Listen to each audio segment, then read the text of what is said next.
Hello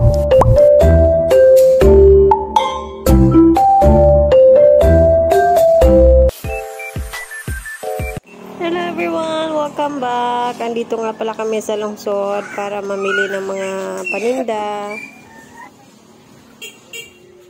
Ayan everyone! Pasok na natin yung ating nabiling soft drinks.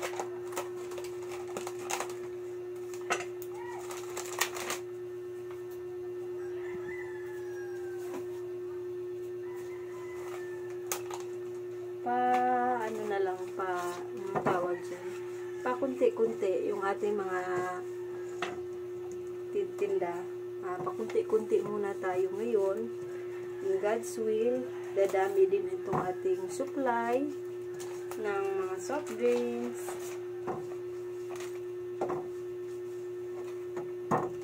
Mas mura kasi yung Pepsi product kaysa doon sa Coca-Cola product.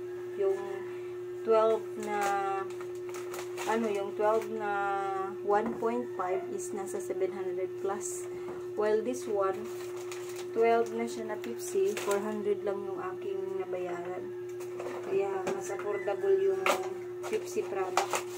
Pero magkaiba naman sila ng magkaiba sila ng ml or liters. Magkaiba sila ng liters. Ito lang ata to. Ilang liters ba to? 1 liter. Kaya pala mas mura din. Pero, pang family size na kasi ito itong Pepsi product. While yung 1.5 para sa maramihan na yun. So, kadalasan binibili dito ng mga tao, 1 liter lang talaga. So, next time naman yung iilan.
The next day. Hello, good morning once again. So, gagawa nga pala ako ng money sash garland. Ngayon, lang 20 pesos na bills para affordable lang ng mga tao. So, ito ay subukan ko lang magtinda ng ganito. Yung money sash garland ba, pang dagdag na kita na rin.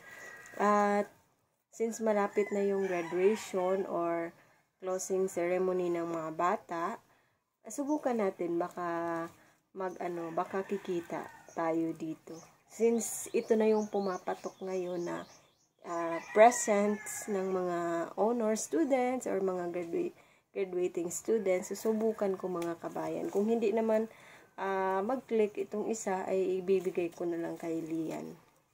So, ipoporma ko nga, nakita ko lang din kasi ito sa social media. Ipoporma ko lang ito siya na flowers, tapos ganyan. Iba kasi yung may ibang style ng money sash garland, yung pahaba siya, yung ito talaga yung ginagawang parang kwintas. Mas mas maraming magagamit na doon, ribbon. Tsaka mas mahal na rin yun kaysa sa dito na konti lang yung ating magagamit na ribbon. So, keep on watching lang everyone. Kunin ko muna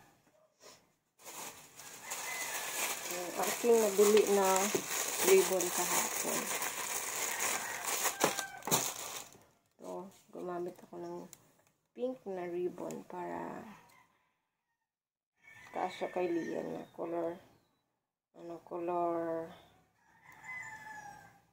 ganyan, parang paganyan. Tapos dito ilalagay yung pera.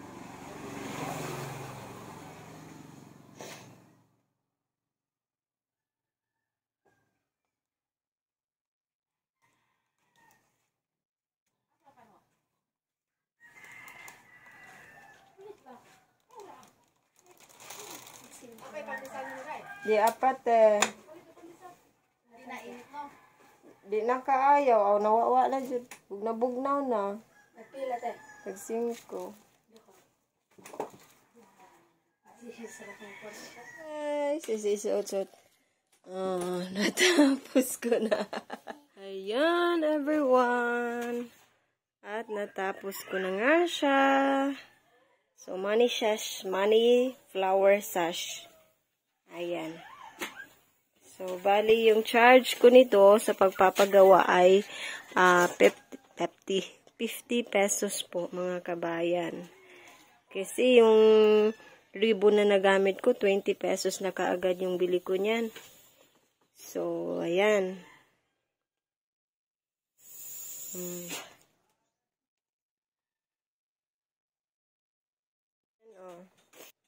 Saktong-sakto kay Lian. So, ayan yung money sash. May baligyan ni Mara kuwan ni. Baligyan na, uy.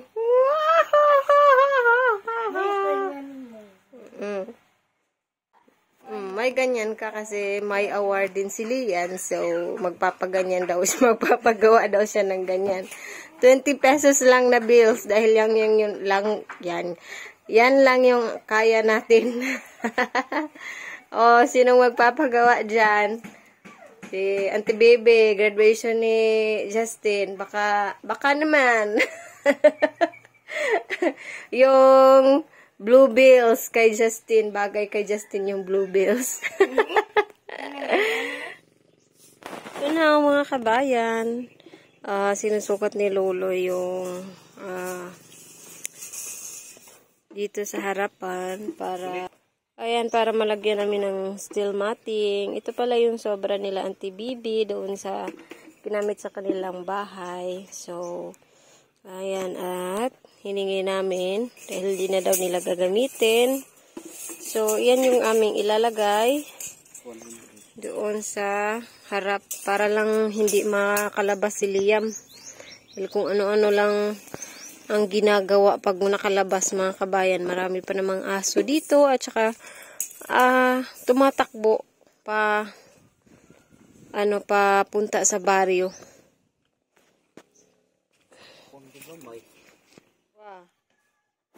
Kulong ka ngayon. So, ganyan yung magiging itsura niya. Sa batang sipat ay batang pilyo. Pasaway. Pasaway ng bata. Hindi ka na makaalis dyan. Ay, kawayan na lang dito. Pwede rasad.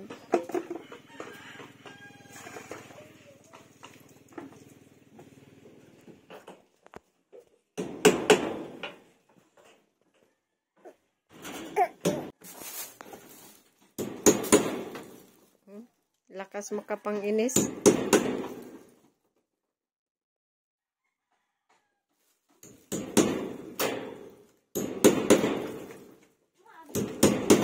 Abli na.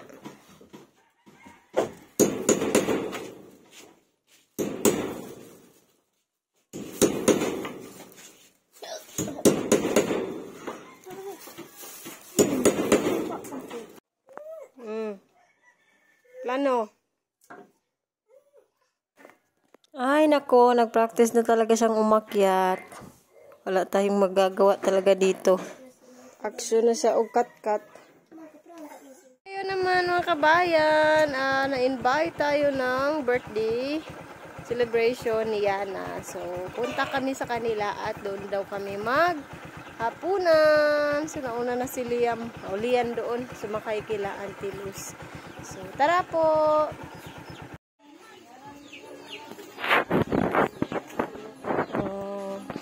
Birthday decoration yan, ah. Kasi naman mag-birthday.